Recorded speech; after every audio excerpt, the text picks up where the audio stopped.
Hope, Steffy, and Carter sat in Eric's office getting along.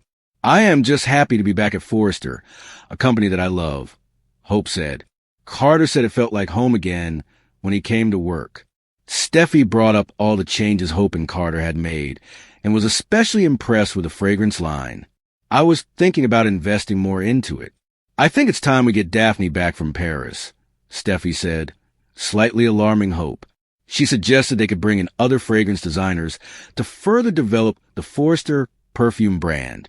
Then, Hope got blunt, and she made a play for Carter, and we're engaged now, so... Hope said. Steffy felt that Hope shouldn't be concerned. I mean, look at that rock on your finger. That isn't exactly subtle, Steffy pointed out. Carter felt that Daphne would respect his engagement to Hope and wasn't against bringing her back. Steffy was glad.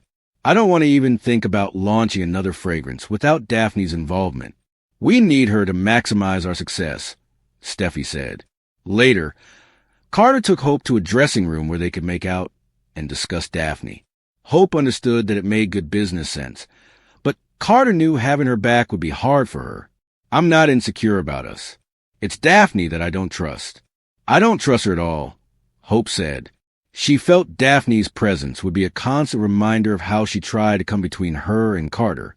Carter wasn't too worried and didn't think Steffy would manage to convince Daphne to hop on a plane to sunny California. Back in Eric's office, Steffy called Daphne and told her that the sales numbers for her perfume were through the roof. Steffy even had Daphne's men's cologne sample with her and loved it. I think we have another hit on our hands. But how can we launch a new fragrance when its creator is halfway around the world? Steffy asked before begging Daphne to return to L.A. Daphne was touched, but she wasn't sure she was needed. It's the scent that sells, not the face behind the nose, Daphne said. She reminded Steffy why she really left L.A., but Steffy felt that, since some time had passed, Daphne would change her mind. Daphne had heard that Carter and Hope were engaged, but Steffy stressed that this was all business. Still, Daphne refused to return because she didn't want to think about Carter. In Eric's living room, Ridge poured Taylor some coffee, but she could tell there was something on his mind. Ridge finally admitted what was going on. Everyone's favorite sailor is back in town, Ridge said. So, Brooke was meeting up with Nick at Forrester. Interesting. Doesn't seem like you were too happy to see him, Taylor noted. How does it make you feel seeing him with Brooke?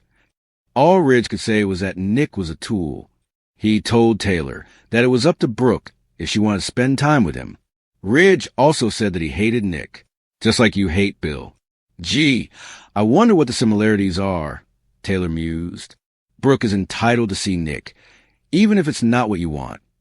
Katie could tell that Brooke was preoccupied as they worked in the design office. Katie was sure that Brooke had to be thinking about Ridge. Brooke confessed that she had a surprise visitor, Nick Marone. Katie was shocked to hear he was back in town and wondered why. Katie was impressed to hear that Nick had tracked her down. It must be nice to be pursued. He shows up coincidentally when you're single, or maybe not so coincidentally, Katie mused. She was intrigued when Brooke told her that she and Nick had kissed. He couldn't believe I was still in the same situation, stuck in that same place with Ridge that I'd been in for years. He said that I deserved better, Brooke explained. Katie agreed that she did. Brooke clarified that she wasn't thinking of being with another man. It's just that Ridge needs to treat me better. Brooke said, I love him and I always will. Katie felt that Nick was coming back into Brooke's life at the right time. Brooke agreed. Maybe this was a push for Ridge. It was quite fascinating, his reaction. Brooke smiled. Katie wondered if Ridge was jealous. Katie was appalled when she heard that Ridge warned Brooke to stay away from Nick. Wait a second. Ridge can do anything with Taylor, but you have to stay away from Nick, and that's fair, how? Katie asked, pointing out that Ridge was jealous. Catch all new episodes of The Bold and The Beautiful weekdays on Peacock.